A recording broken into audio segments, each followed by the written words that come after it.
Hello, everyone. Welcome to a Tuesday edition of the MSP Initiative Live. Today is March 29th. That's right, guys. The first quarter of 2022 is almost behind us. We got, like 2.5 days left, and we will be officially in April and, following the traditional quarters of the year, officially being Q2. I mean, Q1 just completely flew by without question. I don't know what everybody's been doing with themselves.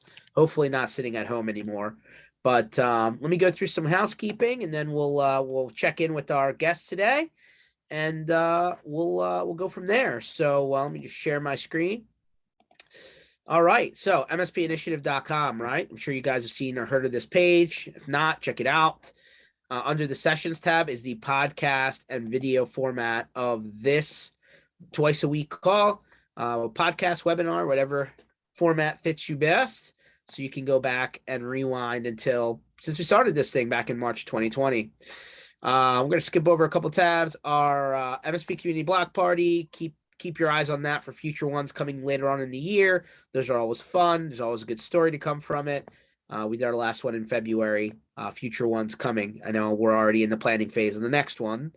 Giveaways we'll be doing shortly, getting our giveaways going for the year. So stay tuned on that.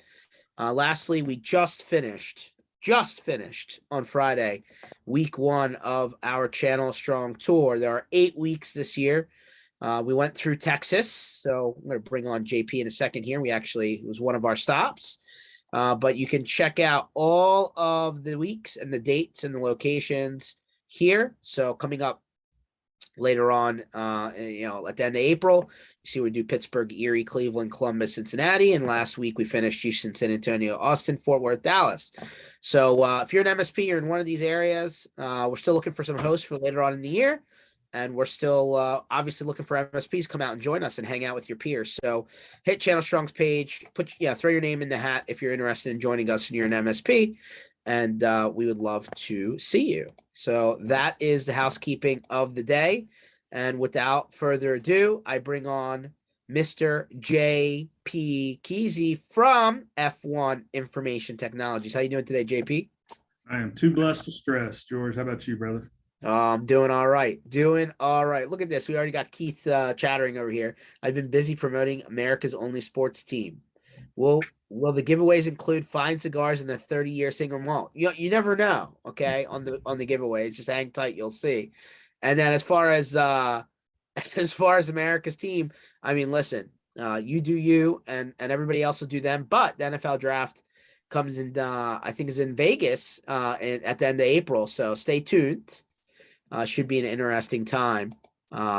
Vegas is the first time they're hosting the NFL draft. Actually, they already said it's going to be Vegas this year, Kansas City next year, Detroit the year after.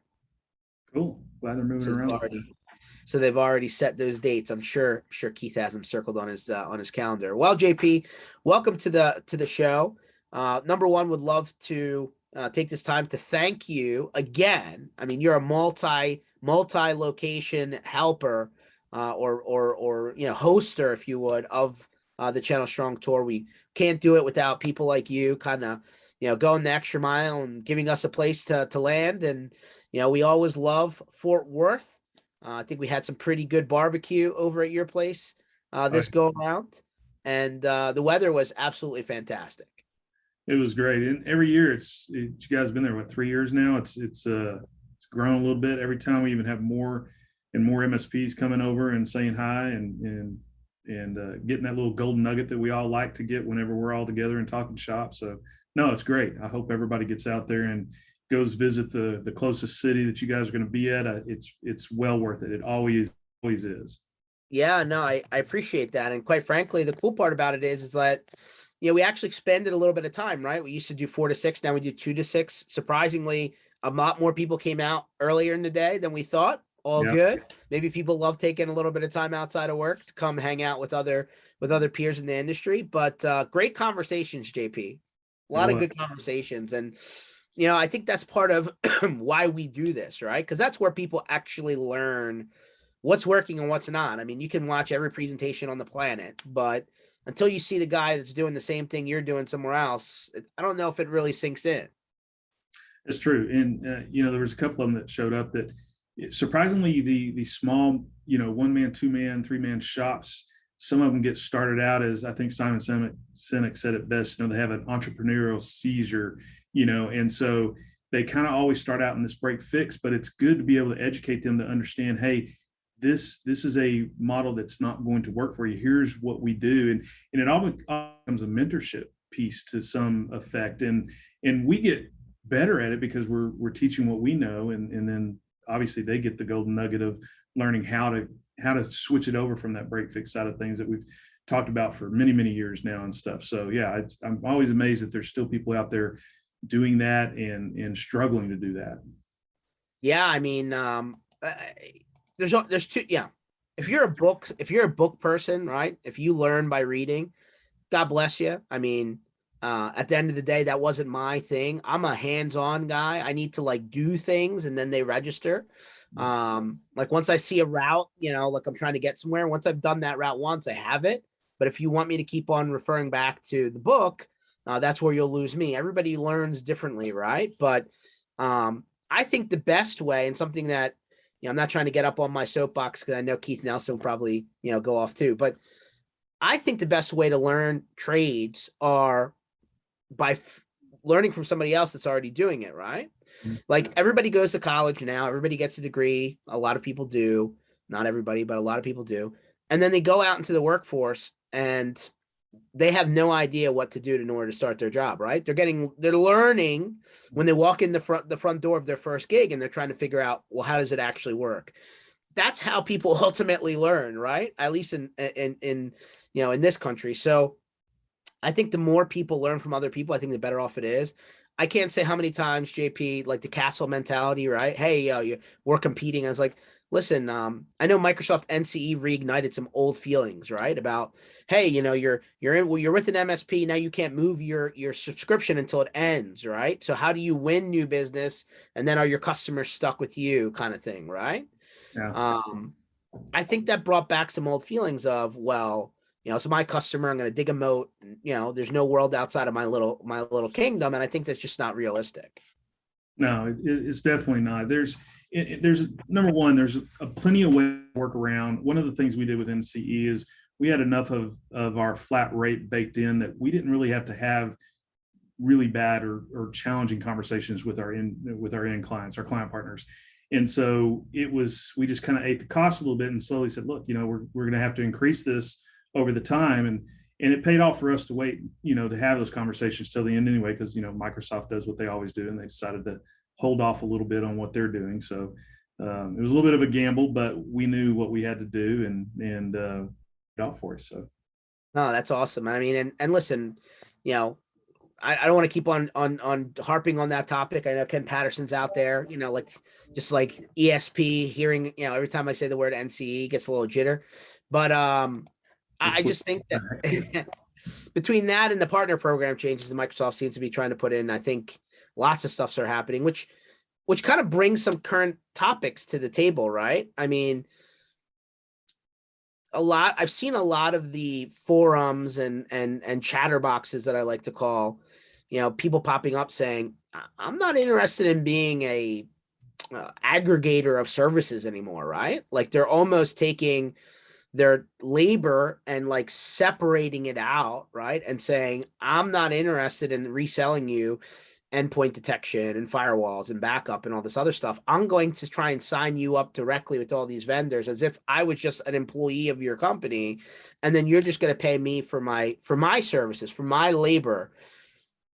Do you think that's a viable strategy, JP? I mean, listen, everybody has a different opinion on how to run their business, but like, what do you think about that? And I've heard some of the same, debates on that as well. I don't really buy into that. I think that you've got plenty of savvy leaders in companies that look at that as labor and think that they can do better, and therefore it can create a little bit of friction if they find it. Okay, well, you're paying us, $40-$50 an hour for our techs. I think I can bring somebody in for $40. And start commoditizing the labor pieces of it, I think that's a losing battle. That's just my opinion, though. Well, it's very interesting because a lot of these vendors, JP, and we've been talking about it for a long time, they're basically trying to pass the risk down to the partner, right? I mean, Right. and again, this was kind of reignited a little bit by the Microsoft stuff.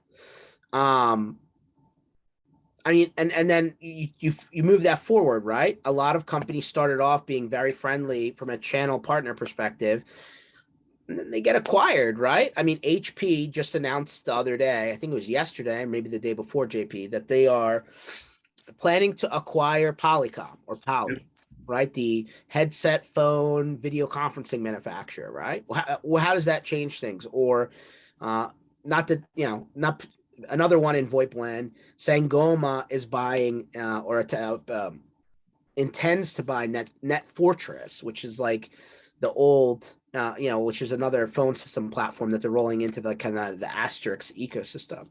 So like there is a lot of these moves upstream, and they always somehow don't positively benefit. I'm not gonna say always, but a lot of the time they don't seem to positively benefit the partner. It seems like one of two things is occurring. One, they're trying to narrow their partners, which make it harder and harder for people to actually do business. And two, they put some sort of stipulation in place where if you're not generating net new business, you can't actually comply with the requirements of being in the partner program. Um, is that how do we what's your opinion on how you handle those those kind of movements upstairs at the vendor level, and then how do we as a community deal with the, hey, we appreciate that you're maintaining an existing set of customers, but if you're not adding new ones, then you probably don't fit our program. Well, that's a little bit of a can of worms that you can open up, but I will try to be politically correct, and the word "fu" comes to mind for those particular vendors. I think there's enough competition, enough stiff competition out there that they're going to shoot themselves in the foot to a large degree. I think we're watching a little bit of this exodus of I don't want to call it youth. I don't want to call them millennials or anything. I think it's these entrepreneurs that are, this pandemic has allowed people to realize, hey, I don't really need as much stuff as I've had, and I would be much happier if I was kind of doing my own thing. And so I think that backbone of America, that the 80% of small businesses is going to grow like it needs and should, and people are going to realize they're going to keep using each other's business like that. And I think that specialty that we offer, not just from a labor standpoint, or the solutions that we sell or resell or we like, and get the job done. I think that it's our experience that matters more than anything. A long time ago, I'll tell you a story. A long time ago, when I first started out in my first real IT job in the mid 90s, I was working for a consulting firm that they were mostly just programmers. They worked in an old program platform called Thoroughbred, and they were doing mostly accounting systems. And the owner's brother came on board and wanted to start this whole new networking side of the business, because they kept getting asked, how are we going to connect these two sites or these 10 sites together and get it to talk on the on the network. And so that led to the whole break fix thing. And I was having a really rough time quantifying my actual time that I was spending on stuff. I was kind of the exchange expert back in the day, in the before it was NT40 and Exchange 40 or whatever it was back then. I can't even remember. I'm an old man now. So I just couldn't put the time down. And our dispatcher kept coming back to me and says, "Look, you were out there this many. Why aren't you putting the down?" Because after I figured it all out, it really only took me about 5 minutes. He says, "Well, we can't bill for that." And the owner took me in and told me a story. And this is, the engineers out there will love this story. It was the story of this engineer who said, "Hey, I'm retiring in the next month. You guys need to hire somebody." And so it's some big aerospace or some engineering firm. And they didn't heed his warning. He retired, and they tried. And so he came back for a month and kept trying to train them on everything that he knows, and it was all fine and dandy. They said they got it. The company said, we're good. And they had this big contract of this big pipe of some sort. and it was very large. It stood, about 2 stories tall, and was very, very big. And so the engineer, all these engineers were working on this project, and when it was done, they made delivery. They sent it back. The customer sent it back and said, "Hey, there's a problem." And so they had like 4 or 5 engineers. They called extra engineers to try to find out what the problem. They never could find, stress test everything that they possibly could. They couldn't find the problem. They finally knew that to call this old guy back in that just retired and said, "Hey, can you come in? We can't figure this out. They've done everything that you've said. They've taught, that you've taught them and everything." He comes back in and he's walking up and down this ladder, and he takes all day. He does this one job for him. He takes all day to do this. And then at about 4:59, when the end of the day bell was to ring, he takes out a piece of chalk and he puts it in this one spot, and he said, "That's your problem. Fix it there, and you'll make the client happy." Sure enough, a couple of days later, they said, "Yep, that's where it was." They fixed it and everything, and they get a bill about a week later that was for $100,000 from this old retired guy. Wow. And they sent him an email. The accounting people sent him an email back, says, "Hey, we need this, itemized, please." And he said, "I'll oblige you," and sends an invoice back and says, 900 or no, something, $1 for a piece of chalk, $999,000.99, whatever, to know where to put the X. And they paid him. So there's something to be said with that, in that our knowledge and the knowledge that we bring in the MSP community, period. When I'm interviewing guys, I'm like, "Guys, look, you don't understand that you're going to get a plethora of information here that you will not get anywhere else." Comically saying, you should be paying us. They're not going to get this at any camp. They're not going to get this at any, what did we do back in the day? The MCSE stuff, those type of things. You're just not going to get that experience. And so you're going to get a lot of experience working for us. We're not going to pay you a whole bunch of money, unfortunately, but we're going to work you to death. And, in 5 to 10 years, if you don't like what you're doing here, you're going to have experience you're not going to get anywhere else. And people are going to come to you and say, "Hey, where do I put that X?" And so we've hardly had any turnover from it as well. And I think that that's going to bleed into answering your question, that I think that companies recognize that of our community, and we don't do enough to not force it, but to educate them on that experience side of it. And so I think that's where we're going to be. That's an awesome story. I'm going to parlay off that in a second. So he's been chattering. He's my favorite, one of my favorite show attendees here. But he does say, "John is so correct. It's hard to put the genie back in the bottle. I think as MSPs grow, they will remember the vendors who rejected them. I am loyal to the vendors who helped me when I started in 1999, and remember those who would not take my call." I agree wholeheartedly. I mean, George, this. Part of how my business partner and I came up with F1 was we were working on an issue at a doctor's office back in the early 2000s, trying to move them over from a SCO system into a Windows system. And actually, they had some Novell as well. We're trying to move them over. And we just couldn't figure out what we needed to get done to move the particular data over. And it's like, let's just hit the F1 key and bring up the help screen so we can figure out where to go to find what we need, right? And we both kind of looked at each other as this is what we're going to name the company, as F1. But it means help. And you saw, when you're here and every year you've been here, that's the culture of our company, is we help. So we help, obviously, our client partners. We help our teammates, obviously, but we help our vendors. One of the things that I'm here is you asked for me to be here at the last second. I didn't even know I was supposed to do this today. And I'm here because I know this help you and the channel and period. And that's that golden nugget that we all have to pull together and keep passing around, is our experience in that kind of stuff. So we're here to help. And anyway, I can go on about that, but go ahead. No, this is good. I mean, I think part of what you said really brings back to the, this concept of race to the bottom, or consumerization of IT, right? I mean, I think it's interesting where we all have to hire people, and the people that we're servicing, the end customers that we're servicing as MSPs, Pete says, "I thought it was for F1 racing." Well, he likes that too, Pete. So I think the problem is that as it becomes harder and harder to find good, talented people, right, in the IT realm, that challenge doesn't just extend to the MSP, it extends to the end customer too, right? Other than trying to figure it out on their own, if they're going to go out and try and hire someone, a lot of that institutional knowledge is hard to transfer from person to person in 2 weeks or even 4 weeks. Yep. I mean, clearly in your example, that guy probably was on the job for decades, and to try and extract that information out of him in a month probably wasn't going to happen. And I see that happening more and more as the tools and the solutions and the vendors out there are trying to make it easier for folks, but they're not. They're just not. We co-manage IT with several companies, and we even help do the interviewing process for them. Inevitably, they realize that they keep coming back to us to help them kind of offset and augment the harder issues until they get 3 or 4 years under their belt, that they don't have to call us much anymore, right?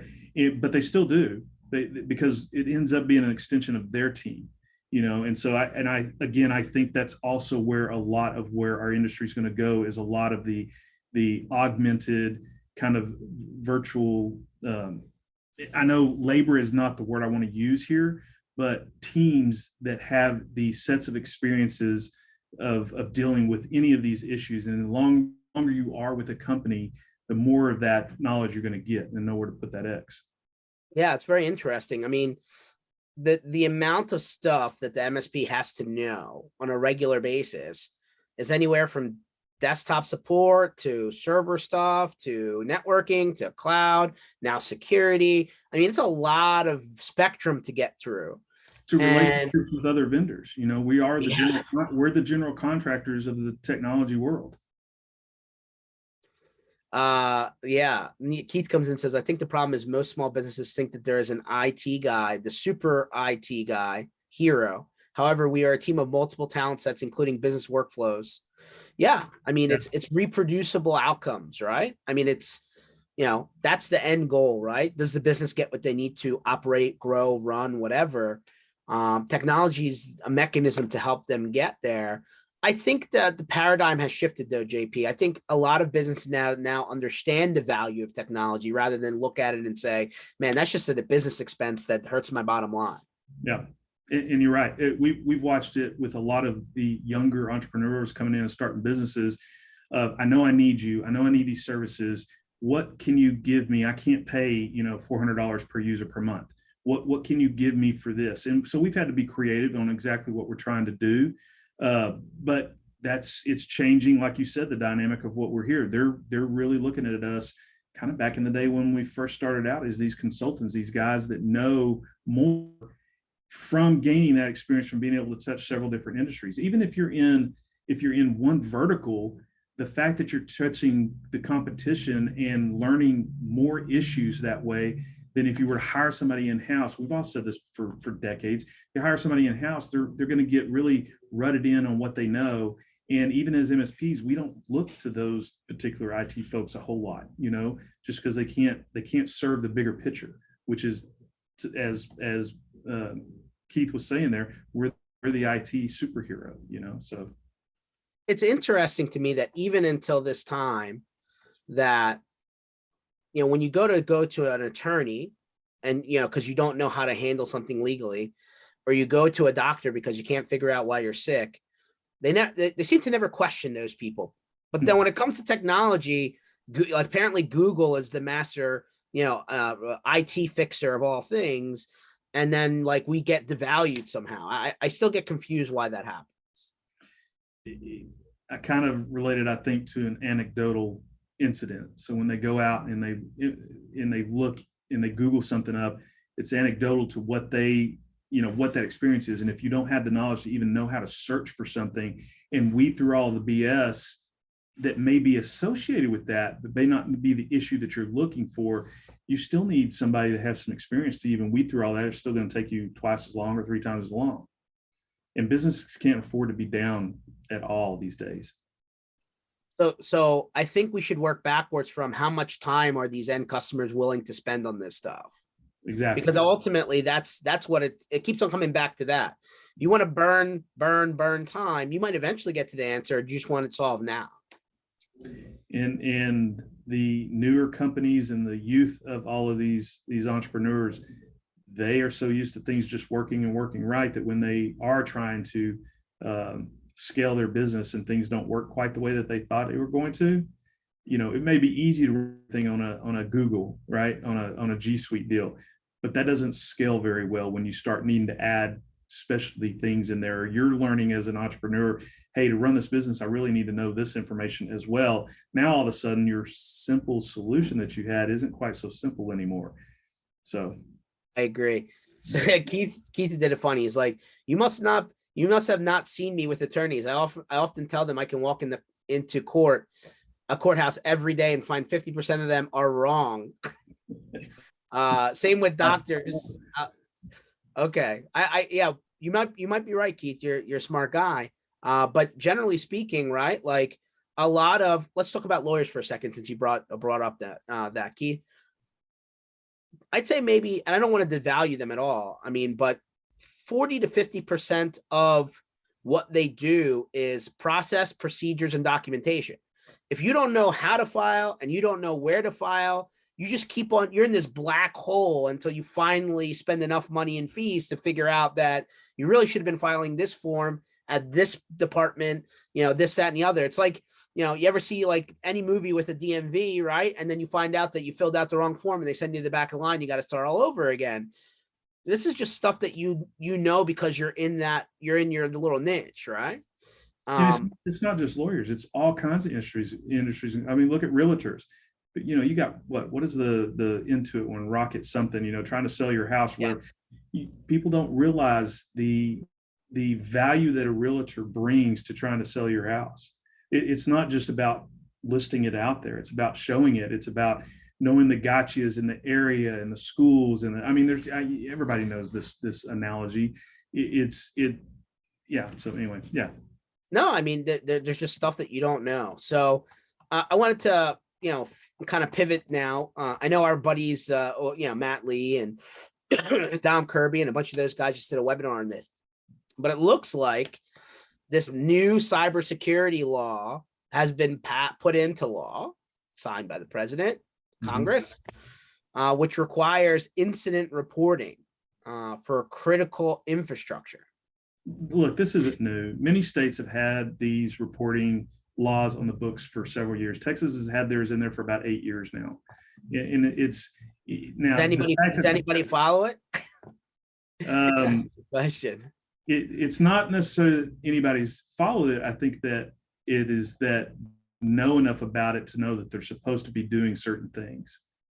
And so I think the same is going to be with this particular law. I wish I would have been a fly on that wall with Matt Lee and those guys. Yeah, no, I'll post the link here shortly on their session, because you guys can go watch it online. Yeah. But effectively, they said if you're a covered entity, and then up here are companies that would be considered covered entities, and pretty much covers all of that, including us, by the way. Yes. Chemical, commercial, communications, you scroll all the way down. Information technology pretty much covers everyone in our little bubble, doesn't it? It does.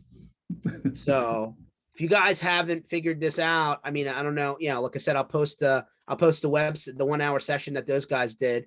But this is now law, right? And you got to report attacks, breaches, ransomware, and you got to report it within 72 hours. Here it is.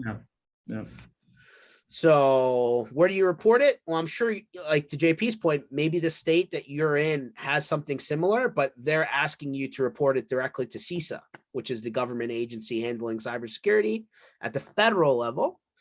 So I think this just comes down to, here you go. What are the penalties for noncompliance? Doesn't have penalties yet, but I'm sure they're the next thing. Absolutely. I'm sure that's what the next shoe that drops.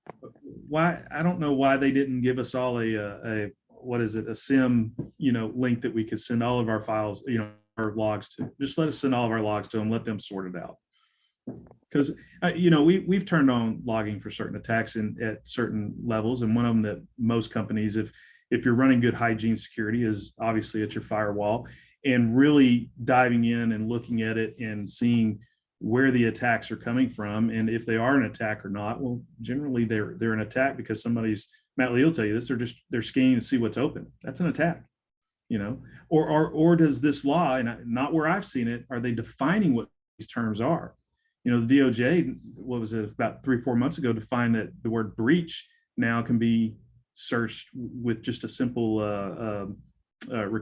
simple, what's the word I'm looking for? Simple request to when they do find an incident. So we all got to quit using the word breach. We have to use the word incident, that type of thing. So yeah, go ahead. Well, here's that panel, 45 minutes, 38 seconds. It's a quick listen or watch. I posted the link in the chat, but it's on LinkedIn. It's called National Cyber Reporting Legislation Panel Discussion. So you can search LinkedIn or just look for Matt Lee or Dom Kirby. You can see who's on here. But they actually went through the entire thing and kind of went granular into what's required. And this is a thing now. Before it was just proposed legislation, and now it's for real. Now, no teeth yet, but we all know what the next shoe is, right? The next time they update it, it will have teeth. Oh, absolutely. Yeah. But are they hiring to come investigate that? And what are they going to, what is their subpoena going to allow them to come in and look at? Here we go. Keith says, by the way, these definitions are actually old. Read the proposals that came out of Caltech years ago. I'm sure, Keith. I'm sure, buddy. I mean, at the end of the day, here's the problem. And if you actually watch that LinkedIn session, they definitely touch on this. Who is the body representing our community at the government level, right? There doesn't seem to be any one voice. I know a lot of people are trying, but they're all factions, right? There's no one voice. I know CompT at one point was supposed to do that. They now are no longer doing that. So like these laws reference MSPs, right? I said long ago, I think the MSP is getting a bad name, but who's defending us at the government level? This is the problem. Nobody. And George, we've tried to start our own stuff before on certain panels that we all stuck on, or certain venues that we talked about, and it's just hard to get any run on it. It's going to really be left up to the vendors, and I think honestly at this point they don't. It's all in their favor anyway, because they got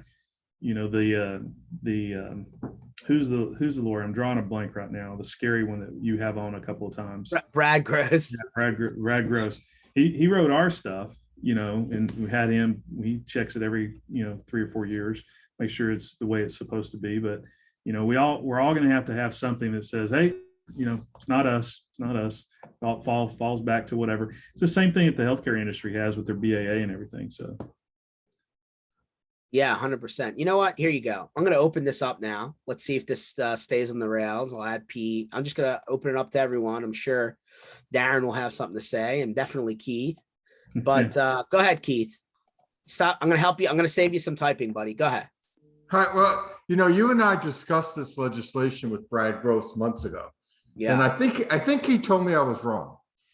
He said you had nothing. He said you have nothing to worry about. Yeah. And I think this is the tip of the iceberg. And I agree with you. We've discussed also, no one wants to, no, I should rephrase that. Everyone wants to take a lead and not work together. That's what I see. We're fragmented. You have CompTIA, you have ASCII, you have Carl's Group, you have all these people going, and you have insurance companies who are lobbying legislators who are united.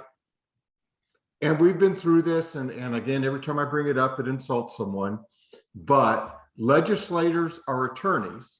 They understand, go to college, get a degree, pass a test, be licensed, and be regulated.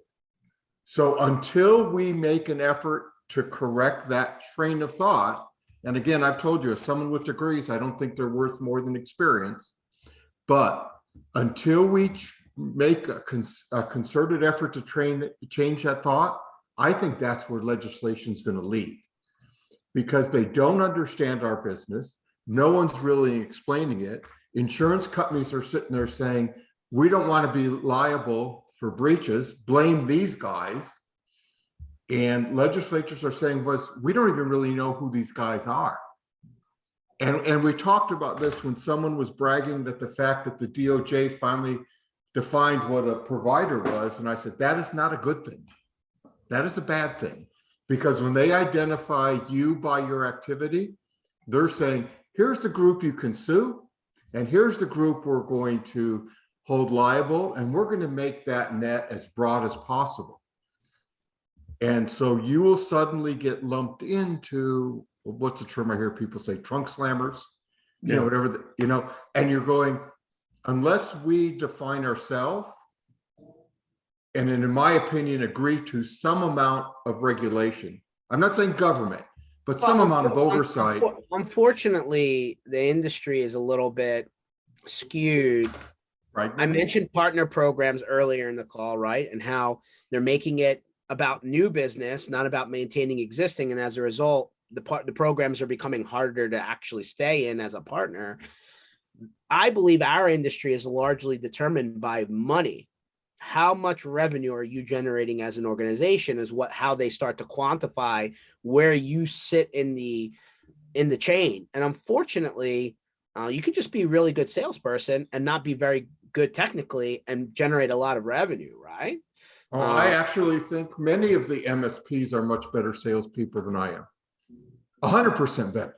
But that's true in every industry. It's not the best car that has the greatest sales. It's the one that has the best sales strategy. Well, I mean, and let's be fair, right, JP? I've said for years, if you were good at sales and just okay at technology, you probably will excel more than most. Yep. But what it tends to end up being is, hey, if you're great at technology, but you're horrible at sales, then nobody even knows you exist. Exactly. No, that's true. But to Keith's point, where do you regulate that at? It's not going to be the sales side of it. You're going to have to prove yourself somehow.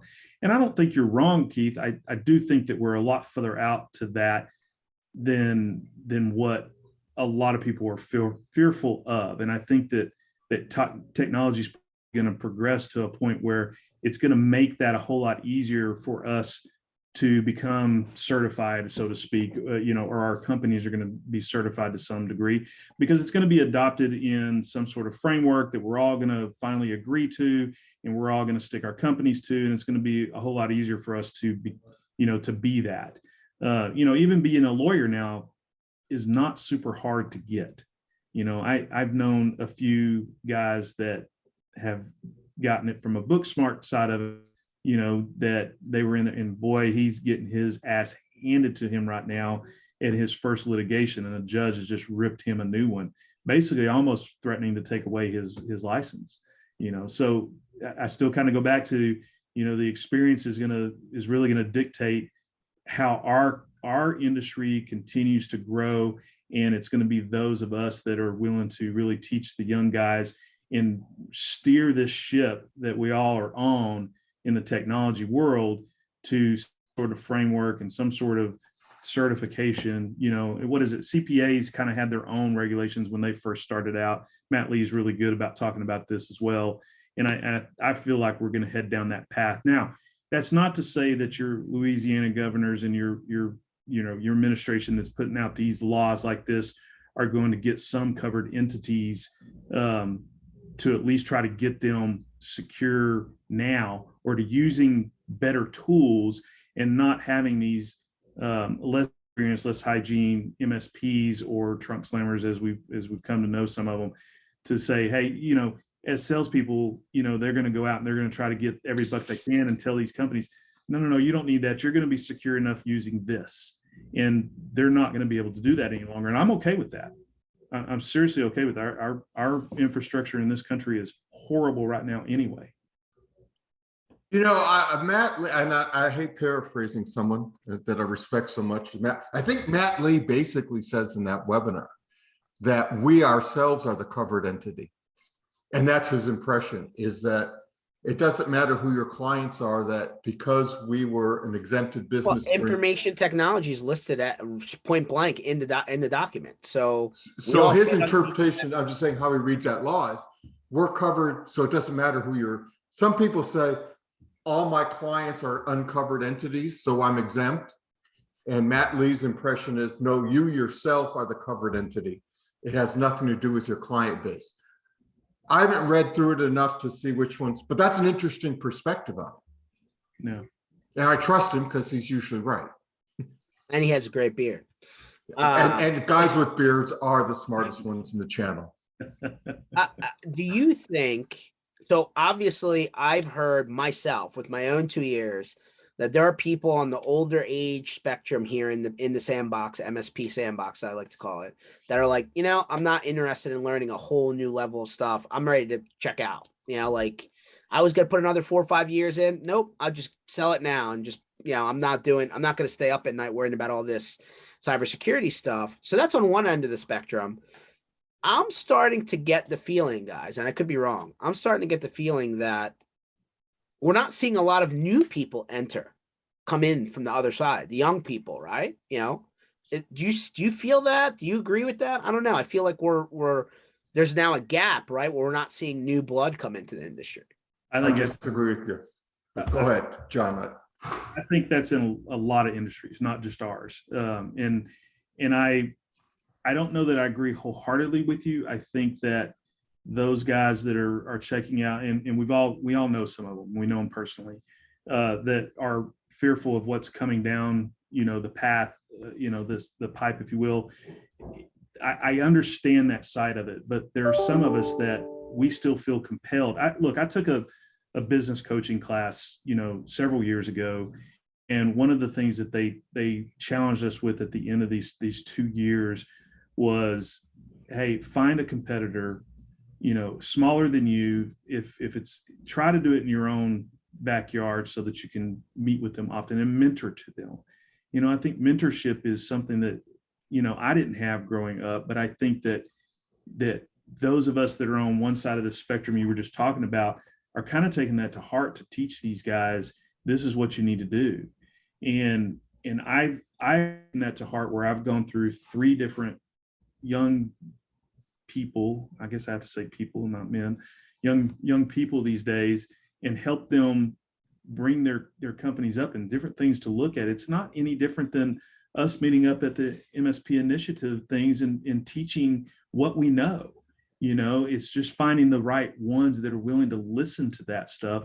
And really, one of the things my business partner and I did to kind of end on that particular topic and let Keith finish talking about it is, we decided long ago, my business partner and I said, look, at this particular age, we're going to get out of this, but only get out of this to the point of we're going to hand over the reins, because we're going to find somebody that we've mentored to enough that we feel has taken at least the core values and the core ethics of what we're trying to do here, and let them take over and just kind of be there as a board member, as a advocate for them, whatever they need us to be, and forever, So anyway, Keith, your thoughts on that one? Because I do the curriculum for the California State Universities and community colleges, and I think I mentioned we changed it so that we took some of the baseline and made it more business process versus general. Anyway, those are the most compressed classes in the system. So there is new blood, and they seem to be as we meet with them and decide whether they're looking for employment. Some of them want to go to MIT or Caltech or Cal State San Bernardino, going the NSA route. A great majority want to be independent. And so how many will end there, I don't know, but I tend to see a crop of people, young kids, who are kind of like we were. We think we know it all at 20, and we're going to make this industry better and change it, which I say in a positive way. I'm not being negative on them. I mean, that's how we came in, because we thought everyone was stupid and we were a little smarter, and they'll probably improve it. So while I do see some compression at the top where people are moving out, I think it'll backfill. Okay. I would love to see that. I haven't bumped into newer MSPs that have just started out that were younger. I see a lot of people who are in internal IT that's, as we always have seen throughout the years, hey, I lost my gig, I'm going to go out on my own. And that back and forth happens all the time. But people coming in kind of, younger, saying, hey, this is what I want to do. I would love to see those people. I haven't run into them, very often. And that's what I start to kind of raise my eyebrow, and I'm like, who's coming in behind us, right? Is the industry growing or is it shrinking? Well, I have to stand correct. They're not coming in as MSPs, Yeah. is what I'm saying. They're coming in as specialists, which I wonder if that's how the business is going to mature. They're coming in as security specialists, or a lot of them are getting into data mining, data integration, database. So, but they want to be independent. So, I was thinking about that the other day. I go, I wonder if, using John's example, is the MSP will become a general contractor, and then we'll bring in maybe an independent security guy, an independent database guy, an independent programmer. That's one train of thought. But they are wanting to be independent. And then, by the way, not just in IT, as I do some teaching, it's all that no one wants a job. Really, they really don't want a job. They don't want to be tied to a desk. They don't want a boss. And so, but they're not coming in as generalists, is what I see. So Yeah. I have a point of view here. And Okay, Pete, go ahead. I'm not from academia, and I'm not in the MSP side or the MSSP side. But I do believe that there are young people that want to come in and run and follow behind us. And you do see it in certain aspects of companies like yours, JP, that are willing to do that mentorship and grow and have that patience. And yours too, George. You've got some folks that are getting mentored in different areas that are going. I don't believe that nobody wants a job. I think people want a job, but they want an experience with the job. They want to make sure that they feel valuable in the entity that they're working on, learning and contributing. I mean, I see it in our own kids. I have my degree in this, but I came to this particular job because I wanted to learn another part of the business. And if they're not going to give me that experience, then I'm going to go somewhere else that will. So, there's that loyalty factor that when us old timers came into the business, there was loyalty, right? There was, you stayed in a company, you tried to learn, you tried to do, you talk with your supervisor, and you exhausted yourself trying to get there. And then finally you realized, after investing yourself for 5, 7, 10 years, there was a different company that would give you that experience, right? So I think the new worker coming in is looking for that experience. And I don't want to call it a job anymore, because they're looking for the experience of growth. And if they can experience growth, and they can work at home, and they can, travel while they're doing. We have one person that's in a company, and they've been all over the world the last 2 years working remotely and never missing a beat and learning like crazy, right? But not every company is like that. But I think the key is the mentorship, is finding that individual that has the drive, right? Because if they have the drive, you can coach them through a lot of things. If they don't have the drive, you can coach till you're blue in the face, or mentor till you're blue in the face, and they're just not going to get it, right? They're going to hit a plateau and hold. So I think that there is some really good talent out there, some really brilliant young talent out there, and they're just looking for that experience, per se, job that is going to fit them. And once it fits them, they'll sit there and they'll develop that loyalty. But until they find that, they're just going to hop around, and we perceive it as job hoppers, or I don't want a job. And that's not the case. You should This be isn't in what I was academia. expected. So I'm not coming to work tomorrow. That's it. You should be in academia because you cover it pretty well. That's kind of what they're saying, and I interpreted it wrong. Yeah. They Well, don't want I to mean, I can be a Here- student, and I have one more thing to add. Okay. I am wearing the best looking cowboy hat around right now. I can't see you, so I can't confirm. I'm just that you're saying. not. I'm just saying. I look good. I I look just have good. I just have to take your word for it. I mean, listen, Oh, the one of the problems though, guys, is the way that we all learned was by actually being there and doing things, and then you start to kind of pick pieces here and there as these things happen, and then like you get that life learning, thing going. I mean, that is way harder behind a computer screen. so let me tell you one of the thing, and I'm going to catch all 9,000 kinds of shit for this. I'm blessed enough that there are parents out there that that have known me for a long time, that the word gets out that I've owned a company. I didn't graduate high school. I started this company out of my garage. I built this thing, purely from a sales perspective because I'm super excited about what I do. There's a little bit of a faithful piece where I sat down at my first Networking Plus and prayed for myself, which is something I normally don't. And I made the only 100 in the class of 90 and yada, yada, yada. But my point to this is that people think that I can mentor to their kids that are trying to figure out what they want to do. And I'm kind of got the Gary V attitude of, sorry about academia, but I tell them they don't need to go to academia. If they're going to get in technology, they don't need it, depending on which part of technology they want to get into.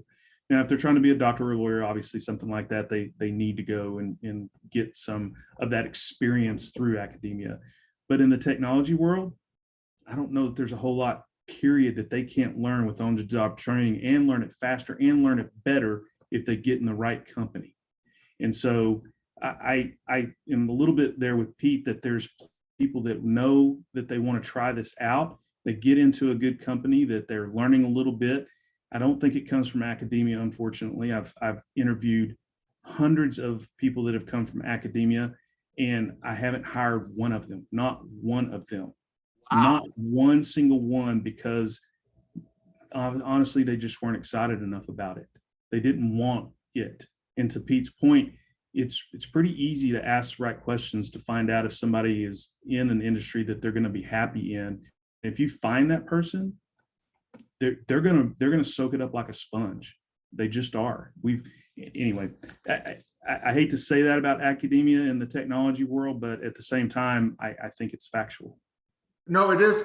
That's why we're redesigning. So I'll give you an example. One of the curriculum changes we did at Caltech is the people in the cybersecurity program there are actually working on protecting JPL, which is attacked a lot. In the community college, which I think is a great avenue for people that want experience versus a four-year college, and in every state it's different. California has community colleges where you can just take a few classes. You don't have to be going for a degree. So in those, the labs are 100% better than when I was in school. And they're actually with the local community college. I have them hooked up with the local municipality, the city and the county, and they're doing internships while in. So you're right. It's a combination. Academia thinks you sit behind a book and you become a brilliant individual. But Keith, it's also about the degree that they think that they're going to get some sort of degree out of it. And I think academia, and we're going in a little bit of a different direction here, George, I apologize. But that academia, we tell our kids, I made the mistake in the beginning is kids, hey, look, you have to get a degree at college to get anywhere in this world. And I realized I should have just looked at my own life to realize that they really don't. They may have to work hard, but if you're enjoying what you're doing, that's fine. But like down here in Texas, even in the junior colleges and stuff, they have to go through a curriculum approval process that takes almost 18 months. And by then we all know that's dead in the water. They're not learning anything at that point. So they've made some changes, like you said, where they are working with local companies and getting these internships going. Unfortunately, they're not paid. And I've seen some things out there on LinkedIn where they've said, hey, should internships be paid or not paid? And I've definitely stayed away from saying anything about those, but they're getting credit towards a particular degree. And so they've had to change what that degree what they required to have an actual MIS type of degree. They don't have to have all the other BS basket weaving stuff to get this, but that's just within the last couple of years that they've gotten to that point. And I think you're in the right move, but until I see more, I can't get on board with it. It's kind of funny when my son that got into college with his 2.0 GPA was working at Walmart, and his degrees in whatever football, which is Walmart, as an example, you could become a manager with a 4-year degree, even though it had nothing to do with what he was going to do at Walmart. It was like sports training and sports management. And he, in that environment, jumped over people with like 5 and 6 years store history, which is much better, much more applicable than what he had. So he was a manager asking the non-managers, how the hell do I do my job and what goes on in this store, because I'm not stretching people and we're not exercising, so it's out of my expertise. So it's an interesting, I know we kind of went a little bit off the beaten path here, but it's very interesting that in the technology realm, right?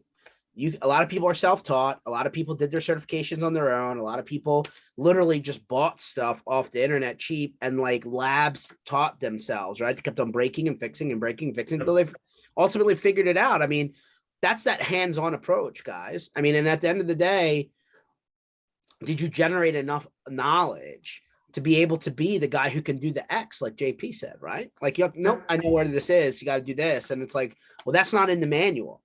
And I was like, well, but you're on target. You're on the exact. So now, full circle, we come back to using George's example in a legislative world. How do you quantify that? And I think that's the question that you started with. Every university has something called lifetime learning credit. It's there. They never advertise it. They really don't, because they want to collect tuition mostly. But there is the equivalent of lifetime learning versus classroom credits. And I just think that's the problem. That's not being utilized the way it should. I think we have to push that in our. That's where you go back to your original. We need to pick one of the ABC organizations that's we pay dues to, and say we need someone to lead this. And I'm saying you're 100% right. We just need to educate legislatures on what that means, because they're looking at this and going like, I don't know what the hell you guys do. I mean, it's like, I don't know what you're doing under the covers there. You made my network secure, and you read some syslogs, and you went to a SIM, and I don't know what any of that means. And I think that's where I think your point is. You made it brilliantly, even though you may not have intended. We went first circle and said, there's Avenue A and there's Avenue B. And how do we make them meet together at the end in something that legislatures and insurance companies and attorneys or suits will understand? JP, I'll give you the last baton there. Closing thoughts. Man, I want to say I don't have the answer. I've got a lot of different ideas that kind of go through there. And I think that's where we all still, like what Keith is saying, we need to have a forum with these legislators that lets them pick our brains on certain things and try to come up with a solution. So I got called as an expert witness for 2 HIPAA cases. One of them involved the FBI many years ago. And I never have done an expert witness type of thing, and was scared to death about it, but was intrigued because I was getting to charge $600 an hour, and it was going to be at least 40 hours. I thought, okay, I'm going to do this. Found out later that I charged way too little. I should have charged $1,000 an hour at the least. It's funny, Brad Gross and I had a conversation many years ago about this particular story. But anyway, I learned that there's something called the beekeeper's expertise that's the legislation of it and law that revolves around that because there's nothing necessarily defined with how a beekeeper has its experience except for time. That's how they come to find out and bring those particular expertise in, is that there's some time involved in that as well. So I'm wondering that if maybe that is a part of the conversation that needs to have, is like, you have to have or be in this industry, this specific part of the industry for X amount of time before you can be certified. Don't we do this already with certain trades industry, with being a journeyman versus masters in something, plumbing and woodworking, all that stuff? So maybe there's something like that going to be at play. But I think we need a forum to talk to these legislation that's far more open and not involving some of the big players, the Microsofts, the ABC companies, that has to have some of us in there as well, because we are the ones that are taking care of 8% of this country's infrastructure, just through small and medium businesses alone. I absolutely 100% agree. This has been a great conversation. JP, thanks for coming on last second. Yeah, Keith, absolutely. I'm sure you'll come loaded next time with more thoughts on this. Everyone else, thanks for tuning in. This session was recorded. It'll be online under that sessions tab on mspinitiative.com. We do this Tuesdays and Thursdays, 1 o'clock Eastern time, but you can always play that whenever you feel like it. Definitely check out the Channel Strong Tour. Coming to Western Pennsylvania and Ohio in April. Would love to see you. Keith, JP, thank you very, very, very much again for participating and loading us some space and suggesting some good barbecue. Oh, and by the way, the cookies were very cool. Really appreciate you there. Everyone else, thank you very much. Catch you guys on the next one. See ya. See you guys. Take care.